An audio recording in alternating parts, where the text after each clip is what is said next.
कल को आसान बनाने के लिए आज आपको कड़ी मेहनत करनी ही पड़ेगी। तो अगर आज आप मुश्किलों का सामना कर रहे हैं तो याद रखिए कि कल थोड़ा आसान हो जाएगा। नमस्कार, आप देख रहे हैं सुदर्शन न्यूज़। मैं हूं आपके साथ शिवम दत्त मेहता। 9 बजने वाले हैं और समय हो चुका है आपके पसंदीदा, एकमात्र पसंदीदा शो जनमत का। एकमात्र ऐसा शो जहां आप हर खबर पर पोल के माध्यम से भाग लेते हैं। सोशल मीडिया प्लेटफॉर्म एक्स पर जाकर वहां आप वोट करते हैं तो नतीजे हम आपको दिखाते हैं जनमत में, रोज़ाना 9 बजे से पहले। और जनमत में बड़े मुद्दे आज भी आपके लिए लेकर आए हैं, चुनावी वादों से लेकर कैसे हिंदुओं को पलायन के लिए मजबूर होना पड़ रहा है और कैसे बांग्लादेश के बॉर्डर पर जो फेंसिंग भारत ने स्टार्ट कर दी तो उससे बांग्लादेश को मिर्ची लग गई है।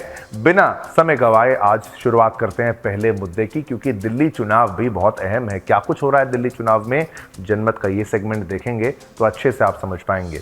जनमत में अब बात करेंगे दिल्ली चुनाव की। जैसे जैसे चुनाव की तारीख नज़दीक आती जा रही है वैसे वैसे प्रतिद्वंदी अपने सभी दांव पेंच लगाते दिख रहे हैं। दिल्ली की लड़ाई कभी हिंदुत्व पर आ रही है तो कभी जातियों पर, तो कभी फ्री सेवाओं पर आ रही है तो कभी झुग्गियों पर। लेकिन इन सब के बीच दिल्ली की कालकाजी विधानसभा क्षेत्र से चुनाव लड़ रही आतिशी ने अपने चुनाव खर्च के लिए शनिवार सुबह प्रेस कॉन्फ्रेंस करके क्राउड फंडिंग कैंपेन लॉन्च किया है। ध्यान से सुनिएगा, क्राउड फंडिंग कैंपेन, यानी कि लोगों से पैसे मांगे हैं। आतिशी ने चुनाव लड़ने के लिए जनता से मदद मांगी है। सीएम ने कहा है, अभी सीएम यही है, सीएम ने कहा है कि हम चुनाव के लिए बड़े व्यापारियों से पैसे नहीं लेते। आप सरकार आम लोगों के लिए काम करती है। जनता के सपोर्ट और सहयोग से ही मैं कालकाजी विधानसभा क्षेत्र से चुनाव लड़ूंगी। क्राउड फंडिंग अभियान का समर्थन करें, ये उनके द्वारा कहा गया। वो कह रही हैं कि लोग अपनी इच्छा अनुसार कोई भी राशि दान कर सकते हैं। क्राउड फंडिंग अभियान की शुरुआत करते हुए उन्होंने कहा कि सीएम आतिशी ने ये कहा कि आम आदमी पार्टी के विधायक, मंत्री और मुख्यमंत्री ईमानदारी से काम करते हैं। हमने पिछली बार भी देश और दिल्ली की जनता से मदद मांगकर चुनाव लड़ा था और इस बार भी हम जनता के समर्थन और मदद से चुनाव लड़ रहे हैं। मुझे कालकाजी सीट से चुनाव लड़ने के लिए 40 लाख रुपए की ज़रूरत है। अब दिल्ली वासी 100 रुपये या 1000 रुपये देकर मदद कर सकते हैं। आतिशी ने इस बात पर जोर दिया कि आम आदमी पार्टी ने हमेशा अपने चुनाव अभियानों के लिए जनता के चंदे पर भरोसा किया है और बड़े व्यापारियों से पैसे लेने से इनकार कर दिया है। उन्होंने याद दिलाया कि कैसे आपने पिछला चुनाव लोगों के छोटे दान से जीता था। आतिशी ने कहा कि जब से आपकी सरकार बनी है तब से दिल्ली के आम लोगों ने पार्टी को सपोर्ट किया है। दिल्ली की जनता ने चुनाव लड़ने के लिए चंदा दिया है। 2013 में भी लोगों ने चुनाव में छोटे छोटे डोनेशन दिए थे। 2013 में जब पहला चुनाव लड़ा था तब घर घर जाते थे वो लोग, और लोग छोटे छोटे जो डोनेशन होते हैं वो उनको जो दान कह लीजिए वो दिया करते थे। नुक्कड़ सभा के बाद हम एक चादर फैलाते थे, लोग 10 रुपये, 50 रुपये और 100 रुपये लोग उसमें डालते थे। क्या कुछ कहा आतिशी ने, जरा एक बार सुन लीजिए। अपने चुनाव के लिए जो मैं कालकाजी विधानसभा से लड़ रही हूं, एक क्राउड फंडिंग कैंपेन की शुरुआत कर रही हूं।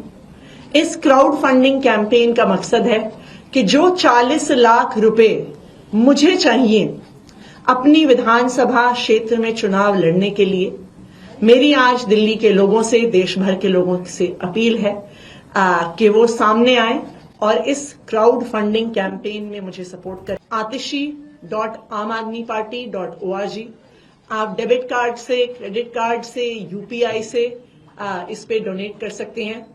आप चाहें तो 100 रुपए डोनेट करिए, आप चाहें तो 1000 रुपए डोनेट करिए, आप चाहें तो उससे ज्यादा पैसे डोनेट करिए। पर आपके इसी सपोर्ट से मैं कालकाजी विधानसभा में अपना चुनाव लड़ूं।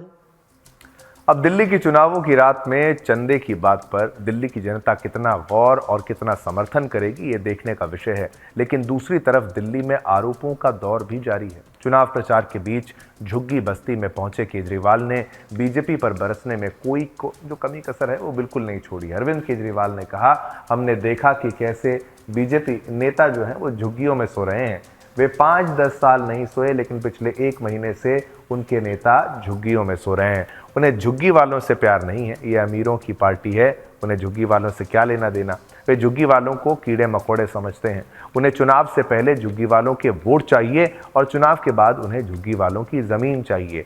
उन्हें उनकी जमीन और वोट दोनों से प्यार है। क्या आरोप है अरविंद केजरीवाल का? क्योंकि जनमत में हम दोनों पक्षों को अच्छे से आपको समझाते हैं। तो अरविंद केजरीवाल की प्रतिक्रिया भी सुनिए, फिर बाकी प्रतिक्रियाएं भी आपको सुनाऊंगा।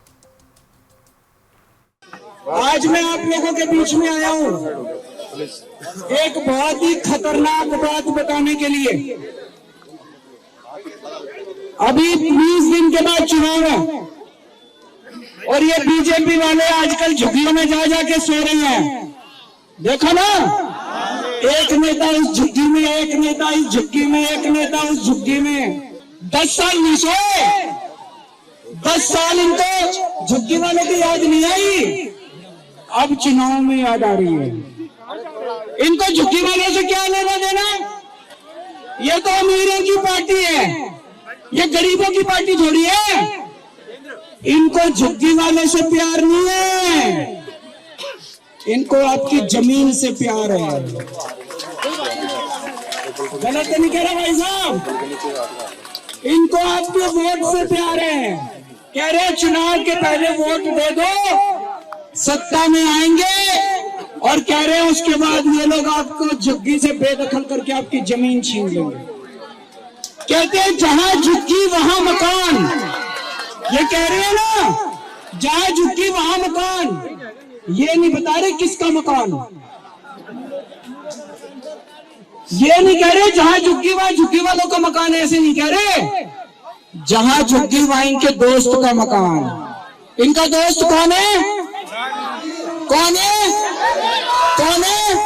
मैं नहीं कह रहा भाई, ये लोग कह रहे हैं। जहां झुग्गी वहां इनके दोस्त का मकान, ये आपकी जमीन बेचना चाहते हैं। अब ये सतिंदर जैन जी को आप जानते हो सारे जने, इनको पता चला।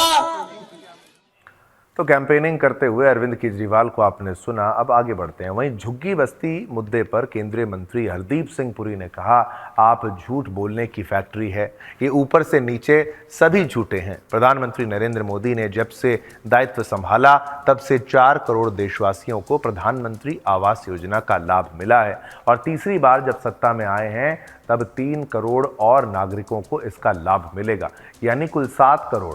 इनसे पूछिए कि इन्होंने प्रधानमंत्री आवास योजना दिल्ली में क्यों लागू नहीं की है, आयुष्मान भारत क्यों नहीं लागू की। जो झुग्गी बस्ती में रहते हैं, हमने उनके लिए कालकाजी में फ्लैट बनवाया, हमने 3000 फ्लैट कालकाजी में बनवाए हैं। आप इन्हें कम से कम प्रधानमंत्री आवास तो दिलवा दीजिए। ये लोग ये योजना दिल्ली में लागू ही नहीं करते हैं। क्या कुछ कहा उन्होंने, ये भी आप सुनिए हरदीप सिंह जी ने। आप ऐसा है, आम आदमी पार्टी तो कई चीजें कह रही है। हमारे जो सक्सेसफुल विधायक होंगे उनमें से कौन सीएम बनेगा वो भी केजरीवाल जी कर रहे हैं। और जो हमारे यहाँ हमने जो काम किया झुग्गी झोंपड़ी या जो जिनको हमने प्रधानमंत्री आवास योजना का लाभार्थी बनाया उसकी वो बात नहीं कर रहे हैं। ऐसा है, एक कहना कि ये झूठ प्रोड्यूस करने की फैक्ट्री है, that would be too mild a statement. ये ऊपर से नीचे तक सभी झूठे हैं। मैं तो सिर्फ आपके माध्यम से अन्ना हजारे जी को एक हाथ जोड़ के प्रार्थना करना चाहता हूं कि आपने इस आदमी व्यक्ति को मंच पे बिठाया था, आपने इनको सच बोलने का आपने कोशिश की थी कि ये सच बोलें। आप दिल्ली आइए और देखिए, और अन्ना जी ने खुद बोला था कि इन्होंने जो अच्छा वैल्यू सिस्टम था वो शराब के घोटाले में सब खो दिया। इसलिए आप वापस आइए। झुग्गी झोपड़ी में बताता हूं, माननीय प्रधानमंत्री जी ने जब से दायित्व संभाला है 4 करोड़ देशवासियों को प्रधानमंत्री आवास योजना का लाभ मिला है, 4 करोड़। और तीसरी बार जब सत्ता में आए हैं तो 3 करोड़ और हमारे नागरिकों को इसका लाभ मिलेगा, 7 करोड़ टोटल। इनसे पूछिए आपने प्रधानमंत्री आवास योजना दिल्ली में क्यों नहीं लागू की, आपने आयुष्मान भारत क्यों नहीं लागू की। लेकिन झुग्गी बस्ती मुद्दे पर दिल्ली की मुख्यमंत्री यानी आतिशी ने कहा, कल शाम को एलजी साहब ने एक बयान जारी किया कि अरविंद केजरीवाल झूठ बोल रहे हैं, लेकिन दस्तावेज बिल्कुल साफ हैं। डीडीए की मीटिंग हुई, लैंड यूज बदल गया, तो ये बिल्कुल साफ है कि भाजपा का झूठ पकड़ा गया। भाजपा नेता ने झुग्गियों में जाते हैं, वहां के लोगों के साथ खाना खाते हैं, बच्चों के साथ खेलते हैं और कुछ महीने बाद सारी झुग्गियां तोड़ देते हैं। भाजपा झुग्गी विरोधी पार्टी है, गरीब विरोधी पार्टी है और देखिए दिल्ली के झुग्गी झोपड़ी वालों ने के लिए कोई काम नहीं किया, क्या कुछ कहा है उन्होंने वो भी सुनिए।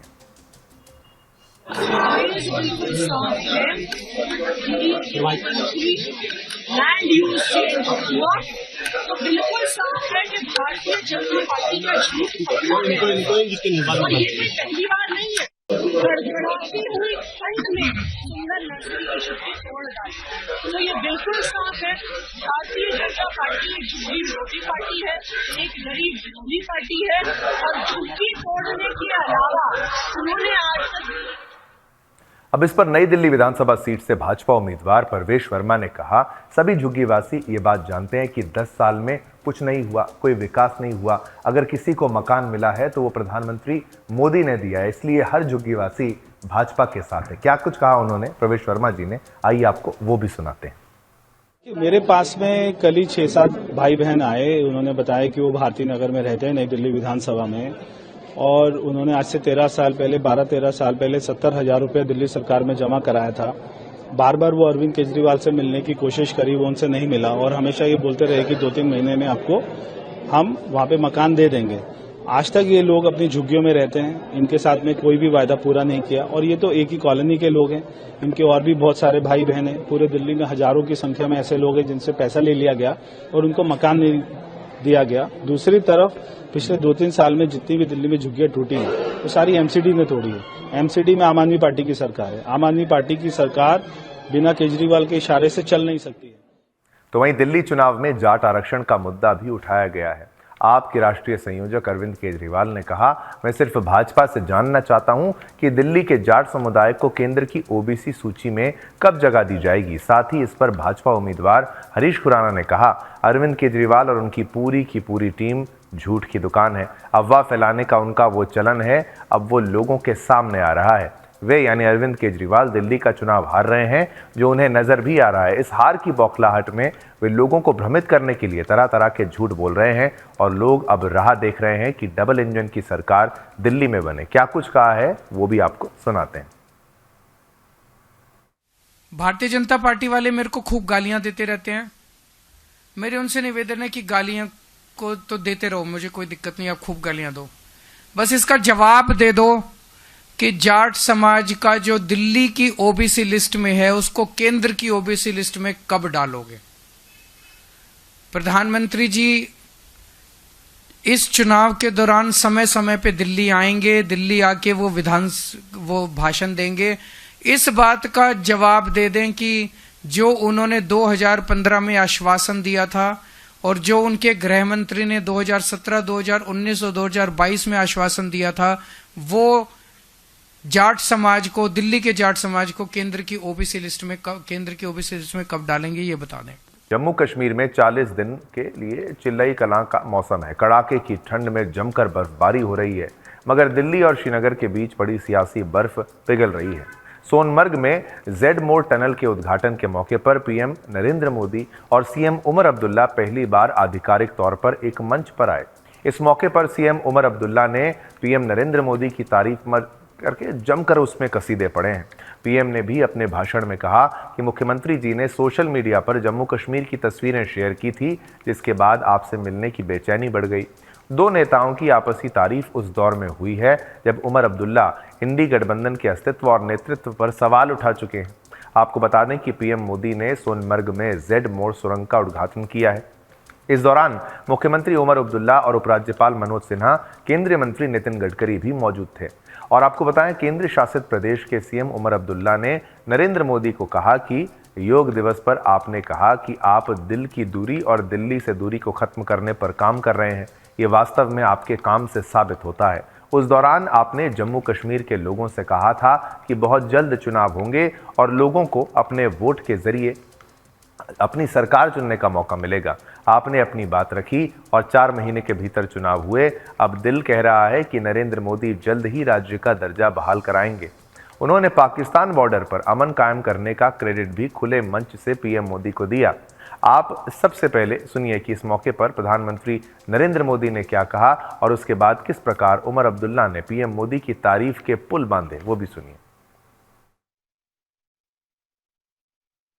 आज भारत तरक्की की नई बुलंदी की तरफ बढ़ चला है।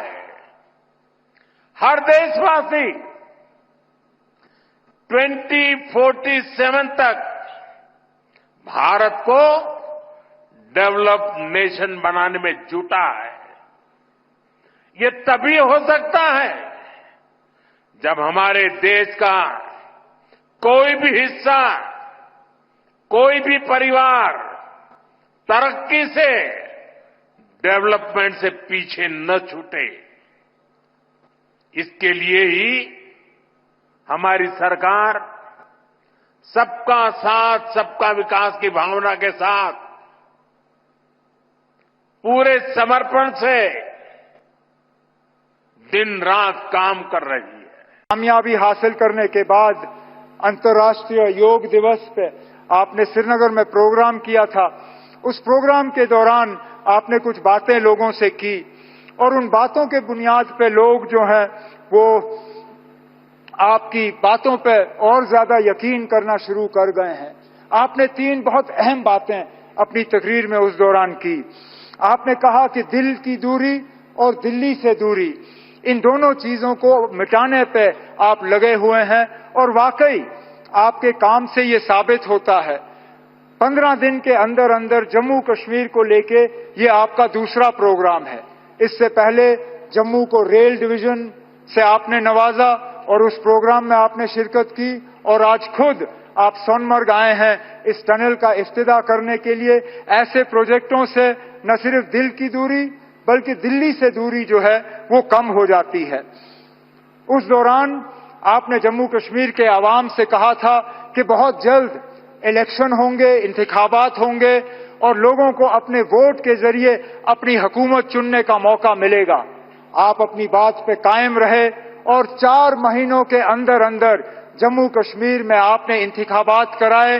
जम्मू कश्मीर में आपने लोगों को वोट देने का जो है अपनी हुकूमत चुनने का मौका दिया और आज इस बात का नतीजा है कि वजीर आला की हैसियत से मैं आज इस प्रोग्राम में शिरकत करके आपसे बात कर रहा हूं।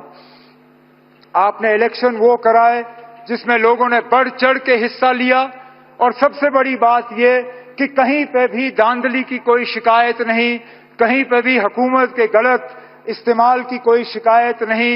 एक भी पोलिंग बूथ पे कहीं पे रीपोल की जरूरत नहीं पड़ी। इसका श्रेय आपको, आपके साथियों को और इलेक्शन कमीशन ऑफ इंडिया को जाता है। उस दौरान आपने तीसरी भी बात की जिसको लेके लोग अक्सर बेशतर मुझसे सवाल करते हैं, मेरे साथी काबिना के, मीडिया के, यहाँ के रहने वाले। वो सवाल ये कि जनाब जम्मू कश्मीर को रियासत का दर्जा कब मिलेगा? और मैं लोगों को यही कहता हूं कि वजीर आजम, मैं लोगों को यही कहता हूं कि वजीर आजम साहब ने 4 महीने में अपने इलेक्शन का वादा जो है वो पूरा किया है। मेरा दिल ये कहता है कि बहुत जल्दी वजीर आजम साहब अपना तीसरा वादा जो योग दिवस पे आपने जम्मू कश्मीर के लोगों के साथ किया वो आप पूरा करेंगे और जम्मू कश्मीर जो है वो दोबारा इस मुल्क में रियासत की हैसियत से अपनी जगह ले। लेकिन आज इस खुशी के मौके पे वजीर आजम साहब, मैं दिल की गहराइयों से आपका शुक्रिया करना चाहता हूं कि आप इस ठंड में हमारे दरमियान आए, आपने इस टनल का इफ्तिताह किया। आज वजीर आजम साहब आपने देखा होगा मौसम ने भी आपका साथ दिया। आसमान में एक बादल का तिनका नहीं। ठंड जरूर है लेकिन धूप की कमी नहीं। बेशक बाहर ठंड क्यों ना हो लेकिन हमारे दिलों में गर्मी की कोई कमी नहीं। हम उम्मीद करते हैं कि इसी तरह, क्योंकि जम्मू कश्मीर के साथ आपका बहुत पुराना वास्ता रहा है।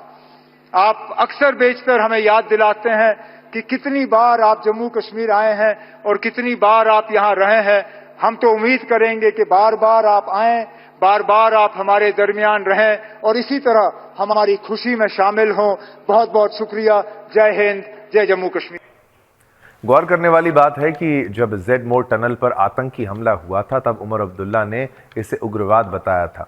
इस कारण उनकी काफी किरकिरी हुई थी। लेकिन पीएम नरेंद्र मोदी के साथ मंच शेयर करते वक्त उन्होंने इसे आतंकी हमला बताया। उमर अब्दुल्ला ने जेड टनल पर आतंकी हमले में मारे गए श्रमिकों और डॉक्टर का जिक्र करते हुए कहा कि उन्होंने देश के लिए अपनी जान कुर्बान कर दी है। आतंकवादियों नापाक मंसूबों में कभी सफल नहीं होंगे। इसके बाद जो उन्होंने कहा वो विपक्ष और इंडी के मुंह पर तमाचे जैसा था। उन्होंने कहा कि जो लोग देश की बेहतरी नहीं चाहते वो हारेंगे। अब ऐसा पहली बार नहीं है जब उमर अब्दुल्ला ने पीएम मोदी और एनडीए सरकार की तारीफ की है। और उमर अब्दुल्ला ने केंद्र शासित प्रदेश के सीएम बनने के बाद ही केंद्र सरकार के साथ तालमेल के संकेत दिए थे।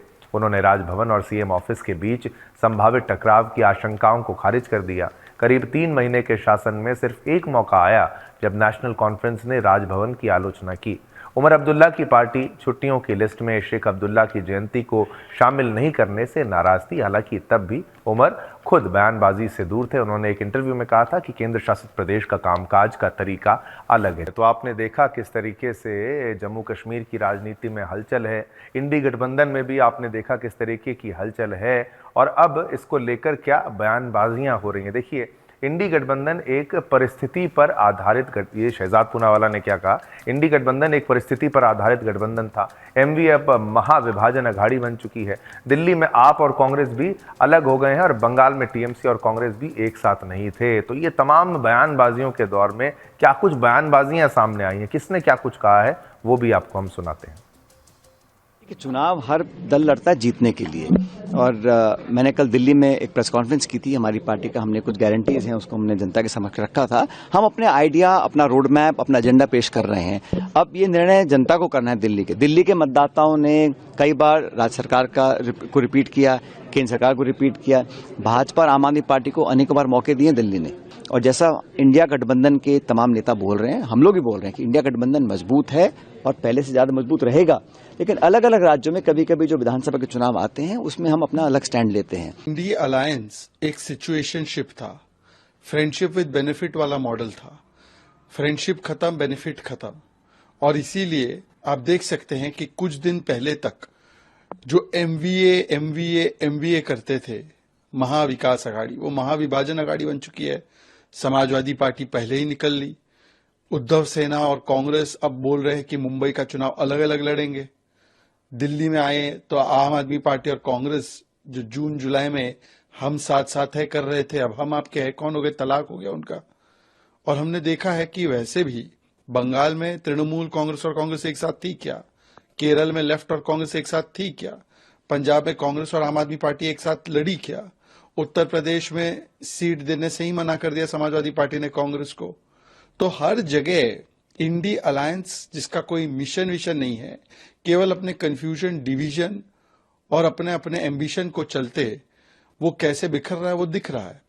सवाल ये भी बनता है कि कांग्रेस से सभी लोग किनारा कर रहे। पहले जनता ने किनारा किया 90 चुनाव में, अब एक के बाद एक गठबंधन के साथी किनारा कर रहे, चाहे पार्लियामेंट के सेशन के दौरान हो, चाहे नेतृत्व को लेकर हो, टीएमसी हो, आरजेडी हो, शरद पवार फैक्शन हो, उमर अब्दुल्ला हो, या अब चुनाव के समय जब एसपी, टीएमसी सभी लोगों ने आम आदमी पार्टी पर अपना दाव दिया है और कांग्रेस को तनाव दिया है। नई दिल्ली के मानेकशॉ सेंटर में वार्षिक सेना दिवस प्रेस कॉन्फ्रेंस में थल सेना अध्यक्ष जनरल उपेंद्र द्विवेदी ने भारत की 2047 की आकांक्षाओं के अनुरूप एक आत्मनिर्भर भविष्य के लिए तैयार भारतीय सेना के लिए अपना दृष्टिकोण साझा किया है।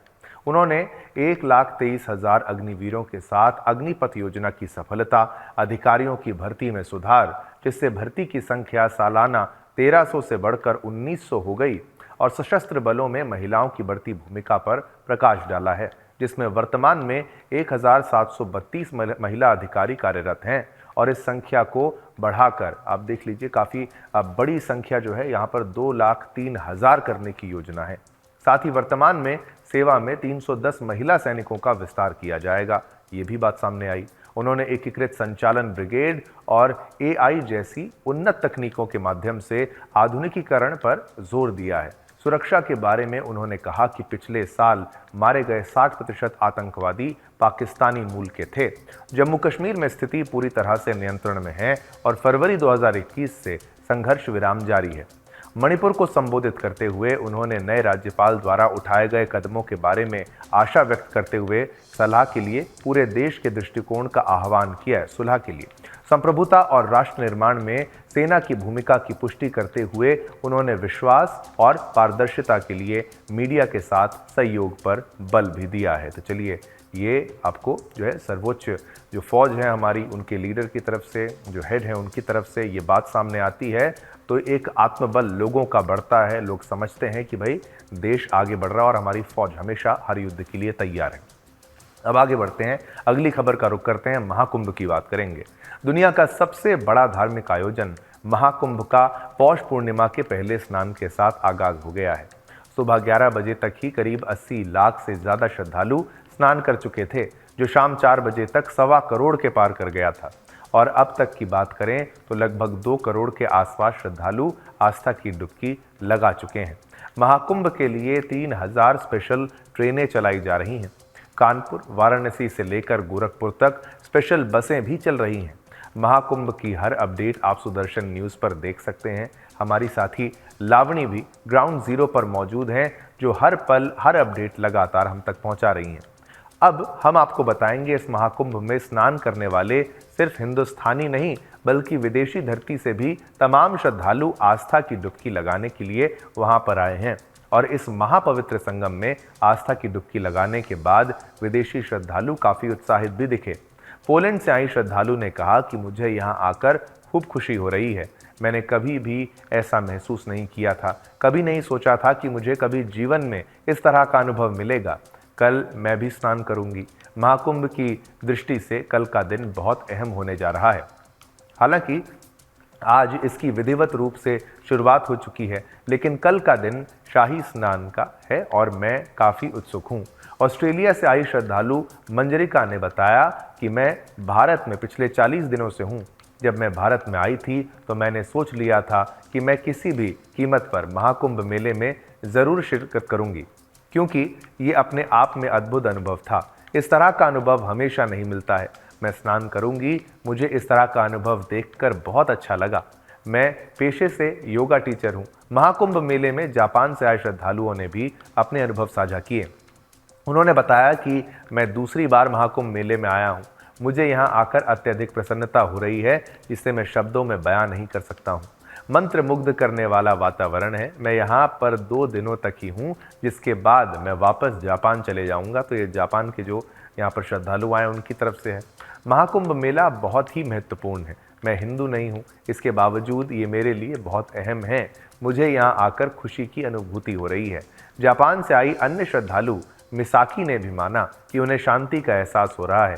आप भी सुनिए इन मेहमानों को और महसूस कीजिए इनके उत्साह को।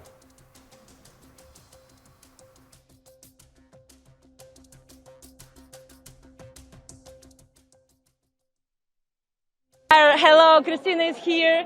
आप कैसे हो? मेरा भारत महान. So I came from Russia, but I was flying from Vienna, from Austria, from Europe. I'm working and living in Europe, and India is just great. I mean, we came to Kumbh Mela first time in life, and this is a big Kumbh Mela, so we're very excited. It's like, you know, you see the real India, and the true power of India is their people. And look around, it's thousands of people, and the vibe I cannot even transfer. I'm shaking because of the vibe of people of holy place, of all the people who deep into holy Mama Ganga River. Thank you so much. I love India. Mera Bharat Mahan. I come from to go Kumbh Mela. I practice yoga, and I search for moksha. Yes. So what do you feel? Amazing. India is a spiritual heart of the world. So I'm very happy. First time in India, I go Varanasi, then I come here. It's been beautiful. It's so well organized. The streets are clean. The people are so friendly and happy. Thousands and thousands of pilgrimage people just enjoying the beauty of the Kumbh Mela. You have a beautiful tilak on your forehead.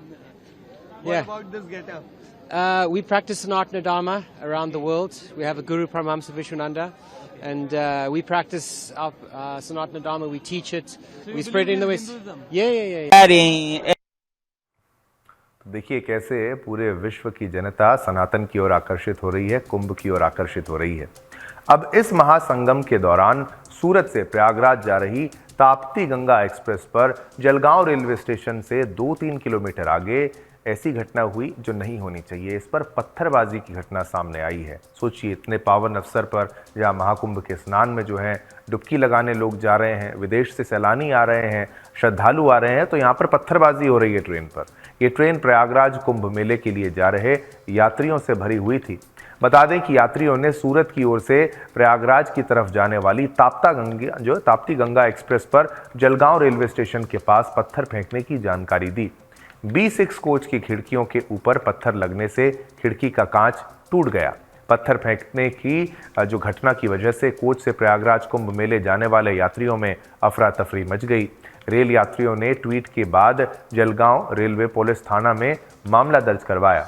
इस पर यात्रियों की प्रतिक्रिया भी आपको हम सुनाते, लेकिन आप ये देखिए, दृश्य आप देखिए सबसे पहले कि किस तरीके से पत्थरबाजी हुई है और लोगों में कैसे भय का माहौल जो है वो दे दिया गया। सामाजिक तत्वों द्वारा पत्थर फेंका गया। हम रेलवे मिनिस्टर आज તારીખ 12 જન જો આની સ્થિતિ હવે આ કાચ આગળ બીજો લોડ લઈ શકે એમ નથી અને હવે જો આમાં એક પણ માર આવશે તો અમારું નક્કી નથી શું થશે। અમને તાત્કાલિક આગળ 3 किलोमीटर आगे कोई असामाजिक तत्वों द्वारा। चलिए, आपने देखा किस तरीके से वो बता रहे थे कि कैसे पत्थरबाजी हुई है। लोकेशन के बारे में भी उन्होंने समझाया, लेकिन इस तरह की घटना ये दिखाती है कि कैसे शैतानी तत्वों को मिर्ची लग रही है जब सनातन का नाम बढ़ता जा रहा है। अब आगे बढ़ेंगे, बात करेंगे हिंदू आस्था के महापर्व की, महाकुंभ की। एक बार फिर एक और तस्वीर की बात करेंगे। महाकुंभ से जुड़े करोड़ों हिंदुओं की आस्था और इन करोड़ों सनातनी श्रद्धालुओं को अपने वोट में बदलने की राजनेताओं की लालसा की भी बात करेंगे और इस लालसा में लिप्त नेताओं के कुंभ स्नान की बात करेंगे। प्रयागराज के महाकुंभ मेला परिसर से में समाजवादी पार्टी ने अपने नेता स्वर्गीय मुलायम सिंह यादव की मूर्ति स्थापित कर दी है। पार्टी के नेता और कार्यकर्ता इस मूर्ति की पूजा भी कर रहे हैं। संत महात्मा महाकुंभ मेला परिसर में मुलायम सिंह यादव की मूर्ति का विरोध कर रहे हैं।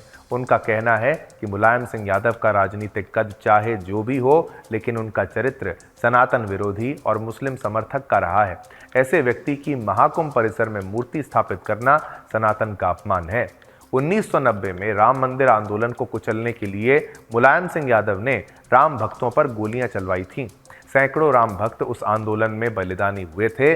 उस समय मुलायम सिंह यादव उत्तर प्रदेश के मुख्यमंत्री थे, लेकिन सार्वजनिक तौर पर इस घटना का उन्होंने ना तो कभी पश्चाताप किया है और ना ही कभी माफी ही मांगी। अपने जीवन काल में दिवंगत मुलायम सिंह यादव ने 2 बार कुंभ स्नान किया था, 2007 और 2013 में।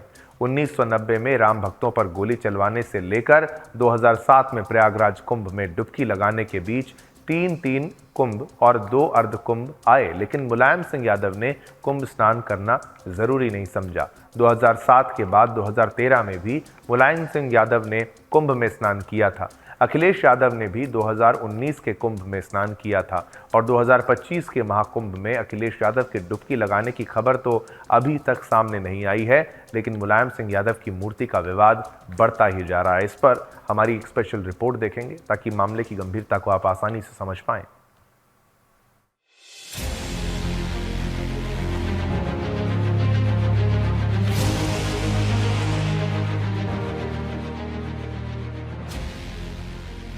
महाकुंभ जो हर 12 साल में आयोजित होता है, सनातन धर्म का एक बेहद महत्वपूर्ण आध्यात्मिक और धार्मिक आयोजन है।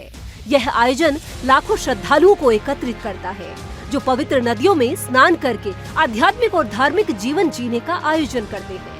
महाकुंभ का मुख्य और एकमात्र उद्देश्य धार्मिक और आध्यात्मिक होता है और इसे राजनीति से दूर रखना चाहिए, लेकिन अफसोस कि महाकुंभ को भी विपक्षी दलों ने अपनी राजनीति की प्रयोगशाला बना डाला है। तमाम विवादों के बीच कुंभ शुरू हुआ, लेकिन विवादों की ताबूत को सपा ने फिर से खोल दिया है।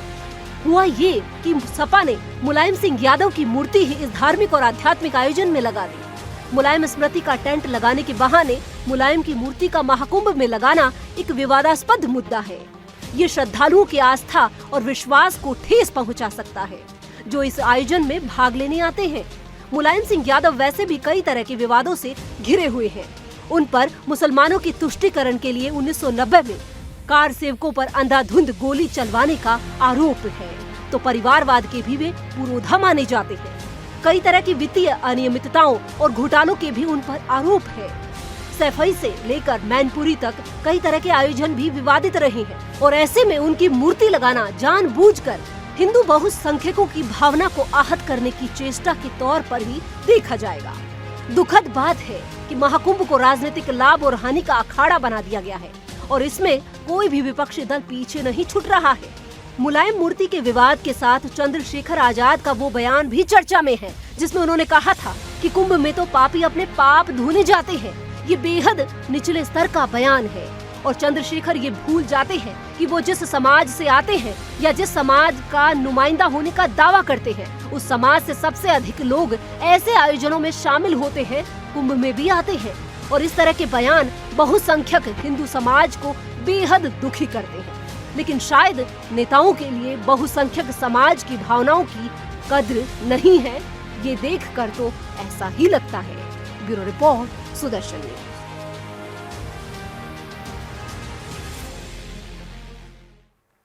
चलिए आगे बढ़ते हैं, अगला मुद्दा आपको बताते हैं। बीते कुछ वक्त से हमारे देश में ऐसे कई मामले सामने आए हैं जहां हिंदू परिवारों द्वारा पलायन किया जा रहा है और ये मामले उन्हीं इलाकों से सामने आते हैं जहां लगातार मुस्लिम आबादी बढ़ती जा रही है।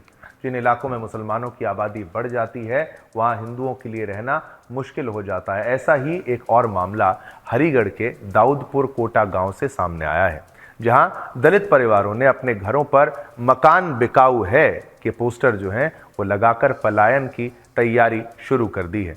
दलित परिवारों का आरोप है, हम तस्वीरें भी आपको कुछ पल में दिखाएंगे। दलित परिवारों का आरोप है कि मुस्लिम समुदाय के लोग उन्हें लगातार परेशान कर रहे हैं। आपको बता दें कि उत्तर प्रदेश के जनपद हरिगढ़ के थाना जवां क्षेत्र के दाऊदपुर कोटा गांव से चौंकाने वाली खबर सामने आई है। यहाँ दलित परिवारों ने अपने घरों पर मकान बिकाऊ है के पोस्टर लगाकर पलायन की तैयारी शुरू कर दी है। इन परिवारों का आरोप है कि मुस्लिम समुदाय के लोग उन्हें लगातार प्रताड़ित कर रहे हैं, साथ ही उनके सामाजिक और धार्मिक अधिकारों में भी हस्तक्षेप कर रहे हैं। घरों के बाहर खड़ी गाड़ियों के शीशे तोड़ दिए जाते हैं, घरों पर गंदगी फेंकी जाती है। महिलाओं और बेटियों का घर से बाहर निकलना दुश्वार है, मुश्किल है, क्योंकि बाहर निकलने से अब उनको डर लगता है, उनको छेड़ा जाता है। शादी ब्याह जैसे कार्यक्रमों में भी दखल दिया जाता है। कुछ समय पहले एक शादी के दौरान बारात चढ़ने से रोक दी गई थी। बहन बेटियों के साथ अत्याचार से लेकर शादी विवाह में डीजे बजाने तक पर भी विवाद होने की घटनाओं ने गांव का माहौल तनावपूर्ण बना दिया है। यहाँ दलितों की बेटियों की शादी होना अब दुभर हो गई है। हाल ही में शादी में बारातियों के साथ मारपीट की घटना में एक महिला की मौत से मामला और अधिक गंभीर हो गया। मुस्लिम समुदाय की दबंगई से आहत दलित परिवार अब गांव छोड़ने को मजबूर हो गया है और गांव से पलायन कर रहे हैं तमाम दलित परिवार। पीड़ित परिवारों ने मुख्यमंत्री योगी आदित्यनाथ जी से अपील की है कि उन्हें सुरक्षा दी जाए। उनका कहना है कि अगर उनकी समस्याओं का समाधान नहीं किया गया तो वे मजबूर होकर पलायन करेंगे। ग्रामीणों का कहना है कि जब तक गांव में अमन चैन नहीं लौटता तब तक वे सुरक्षित महसूस नहीं करेंगे। थाना जवां प्रभारी हेमंत मावी ने बताया कि मारपीट के मामले में 2 आरोपियों को गिरफ्तार किया गया है। इसके बाद कुछ ग्रामीणों ने मकान बेचने के पोस्टर अपने घरों पर लगा दिए थे, जिन्हें हटवा दिया गया है। चलिए आज खबरों में इतना ही। आज्ञा दीजिए, समय इतनी अनुमति देता है आपके साथ संवाद करने की। कल फिर आएंगे, नए मुद्दे लेकर आएंगे आपके लिए जनमत में। तब तक के लिए मुझे शिवम दत्त मेहता को और मेरी पूरी टीम को आज्ञा दीजिए। हम सभी की तरफ से आप सभी को जय हिंद, जय भारत, जय हिंदुस्तान।